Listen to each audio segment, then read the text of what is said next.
Google മാപ്പിനെ അത്ര കണ്ടങ്ങ് വിശ്വസിക്കേണ്ട അത്തരമൊരു വാർത്തയിലേക്കാണ് ഇനി പോകുന്നത്. ഗൂഗിൾ മാപ്പ് നോക്കി സഞ്ചരിച്ച് കാറും ഡ്രൈവറും ചെങ്കുത്തായ മലഞ്ചെരുവിൽ അകപ്പെട്ടു. പത്തനംതിട്ട കൊടുമൺ ഐക്കാട് സ്വദേശിയും ബംഗളൂരുവിൽ സോഫ്റ്റ്വെയർ എഞ്ചിനീയറുമായ ഷൈബിയാണ് കരിമാൻകാവ് മറ്റപ്പള്ളി റബ്ബർ എസ്റ്റേറ്റിൽ അകപ്പെട്ടത്. നിരവധി വാഹനങ്ങൾ അപകടത്തിൽപ്പെട്ടിട്ടുള്ള സ്ഥലത്ത് നിന്നും അഗ്നിരക്ഷാസേന എത്തിയാണ് കാർ സുരക്ഷിത സ്ഥലത്തേക്ക് മാറ്റിയത്. ലീവ് കഴിഞ്ഞ് ബംഗളൂരുവിലേക്ക് പോകാനിരിക്കെ ശനിയാഴ്ച ഉച്ചയ്ക്ക് 2:30യോടെയാണ് നൂറനാട് ഭാഗത്ത് നിന്ന് ഗൂഗിൾ മാപ്പ് നോക്കി ഷൈബി വാഹനം ഇടറോഡിലേക്ക് കയറ്റിയത്. തുടർന്ന് വഴിതെറ്റി മറ്റപ്പള്ളി മലയിൽ റബ്ബർ എസ്റ്റേറ്റിലേക്ക് പോകുന്ന വഴിയിലേക്ക് എത്തുകയായിരുന്നു.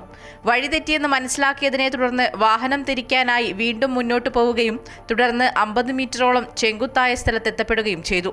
എന്നാൽ വാഹനം തിരികെ കൊണ്ടുവരാൻ കഴിയില്ലെന്ന് മനസ്സിലാക്കിയ ഷൈബി ഇന്റർനെറ്റിലൂടെ അടുത്തുള്ള ഫയർ സ്റ്റേഷൻ നമ്പറിൽ വിളിച്ച് വിവരമറിയിക്കുകയായിരുന്നു.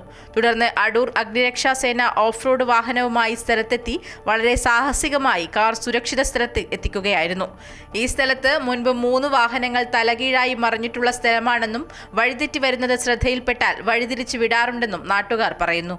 ഗൂഗിൾ മാപ്പ് ഉപയോഗിച്ച് വിജനമായ സ്ഥലത്തുകൂടി സഞ്ചരിക്കുമ്പോൾ ശരിയായ വഴിയാണോ എന്ന് മറ്റു മാർഗങ്ങളിൽ കൂടി അന്വേഷിക്കുന്നത് ഇത്തരം അപകടങ്ങളിൽ നിന്ന് രക്ഷപ്പെടാൻ സഹായിക്കുമെന്ന് ഫയർഫോഴ്സ് അധികൃതർ പറഞ്ഞു.